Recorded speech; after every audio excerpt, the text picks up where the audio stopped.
The soldiers who survived would later say they didn't remember the cold of that winter morning. They only remembered the line. A thin white line scratched across the stones of St. Peter's Square, so ordinary, so harmless, yet backed by a Nazi commander's order that turned it into the deadliest boundary in Europe. If the priest crosses it, kill him. On the steps of the Vatican, Monsignor Hugh O'Flaherty stared at that line like it was the edge of hell. He wasn't supposed to be a hero. He wasn't a soldier, not a spy, not even a man looking for glory. He was simply an Irish priest who had spent years behind diplomatic desks. But war has a way of reshaping men, and soon enough, Rome would whisper his name in alleyways, in safe houses, in the darkest corners of a city crawling with Gestapo patrols. The man who drew that line, SS Commander Herbert Kappler, believed he understood danger. He believed fear kept the world in order. But he had not yet faced the one man he would never be able to contain.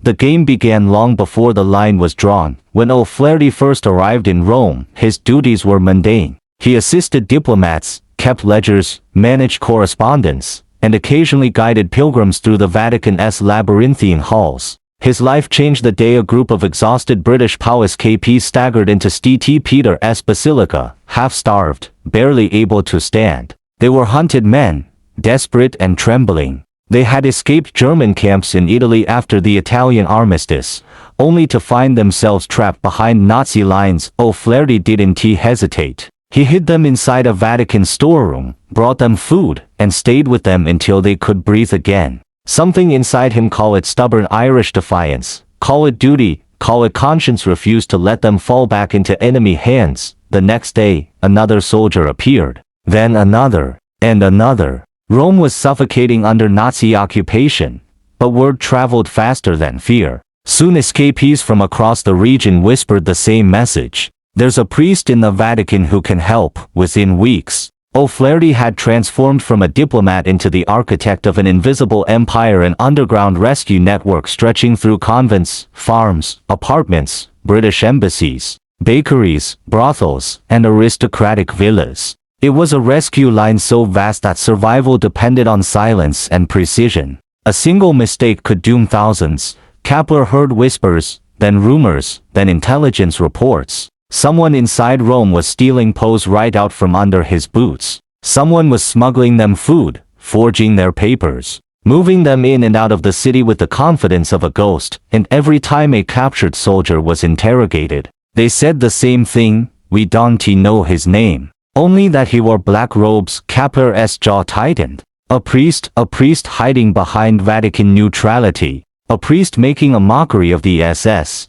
The hunt was on. O'Flaherty's allies came from the most unexpected corners of life. There was Princess Compagnano, whose marble palace became a refuge for Allied airmen. There was the British Jesuit John May, a quiet genius of forgery who could mimic Nazi stamps with such perfection that even German clerks trusted his documents. There was the Italian Dr. Aldo Castellani, who risked his life to treat wounded soldiers in secret. Even some German soldiers quietly passed information to O'Flaherty, disgusted by Nazi brutality. And then there was the most unlikely helper of all, a young, fiery nun named Sister Pasqualina, the trusted aide of the Pope. She had a mind as sharp as piano wire and the fearlessness of a woman who understood that in times like these, neutrality could be a form of cowardice. Together, they built the Rome escape line. By early 1943, O'Flaherty was coordinating safe houses for more than 3,000 escapees. The number would double, then triple. He carried nothing, no documents, no notes, because any piece of paper could betray them. Every route, every house, every ration score was memorized. His mind held thousands of lives like a living map, and that terrified Kappler more than anything else. Kappler was a man who believed in order, filing cabinets, ledgers, lists. He believed everything must be recorded. A priest who kept nothing written, yet managed a larger operation than most armies, was not just a threat, he was a humiliation. So Kappler tightened the noose. Roadblocks multiplied. Patrols stalked the alleys of Trastevere. Informants fed him scraps of information. He studied reports with the cold patience of a predator. Patterns emerged. The ghost wore many faces. One report said he was seen as a coal merchant pushing a cart through the market. Another said he walked Through the city as a street sweeper. Another described an old woman in a shawl, stooped, slow, harmless, yet somehow able to slip past checkpoints that stopped every other civilian. Kappler slammed the file shut. "It's him," he muttered. "It's always him." He issued the order. If O'Flaherty ever stepped outside Vatican territory, he was to be shot on sight. And then came the morning of the White Line. Snipers were stationed on rooftops. German guards watched the edge of the Vatican with the impatience of wolves. Tourists were gone. Only fear remained. O'Flaherty stepped forward until his toes nearly touched the line. One more step and the triggers would pull. He didn't cross. Not then, but later. Dressed as a nun with a basket of vegetables, he walked right past the guards who were hunting him. A small smile played on his lips as he glided down the street, unrecognizable under the habit and veil. He even paused to offer a guard a blessing. The disguise became one of his favorites. The cat and mouse game escalated into a silent war beneath the surface of Rome. German officers suspected every shadow. Kappler interrogated priests, raided convents, threatened citizens, and still the priest slipped through his grasp. At night, O'Flaherty returned to the Vatican to plan the next move. Every dawn he went out again in disguise. He met escapees in confessionals, barns, crypts, underground tunnels, and once even a wine cellar filled with German officers too drunk to recognize him. He smuggled airmen under piles of laundry. He transported documents and hollowed out loaves of bread. He memorized new safe houses, updated routes, redirected couriers. The number of people he protected soared past 6,500. They were British, American, South African, New Zealander, Russian, Italian, Jewish families. Escaped slaves of the Reich, deserters, defectors, people who never should have met but whose lives now depended on this Irish priest's refusal to let them die. O'Flaherty never accepted money. He never asked for thanks. He only demanded one thing, that those he saved do no harm to civilians while hiding. Kappler, meanwhile, felt his control slipping. His failure to stop the priest infuriated Berlin. Reports from Rome mentioned Allied soldiers surviving when they should have died. Each report was a stain on his reputation. Another embarrassment.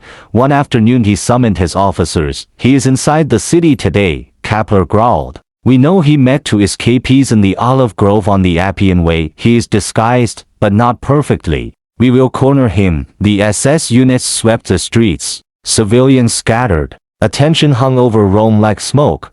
O'Flaherty walked calmly through an alley, his face hidden behind a nun's veil, clutching a rosary. His heart hammered beneath the fabric. He turned the corner and froze. Two SS patrols stood at opposite ends of the street. A trap. He lifted the rosary and murmured a prayer, not for himself, but for the men depending on him. Then a miracle or luck, or fate intervened. A stray dog darted between the soldiers, barking wildly. One guard lunged, slipping on the cobblestones. The other turned instinctively. Distracted for a fraction of a second, O'Flaherty glided past them, invisible under the holy disguise. Later he would laugh about it with Sister Pascalina, who simply shook her head and muttered, "God protects fools and Irishmen." And you are definitely both. By 1944, the Allies were advancing. Rome trembled with rumors that the Germans would soon retreat. Kappler became desperate. His power was shrinking, and so was his time to crush the priest who had humiliated him. He devised one last plan.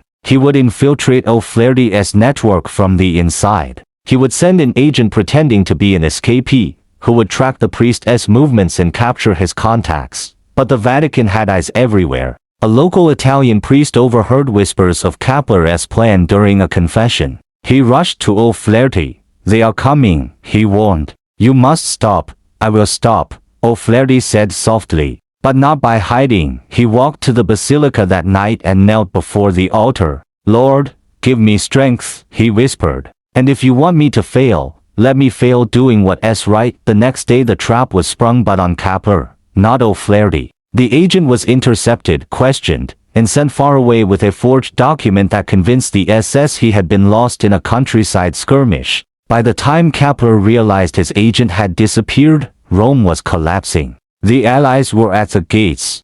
On June 4, 1944, the American Fifth Army marched into Rome.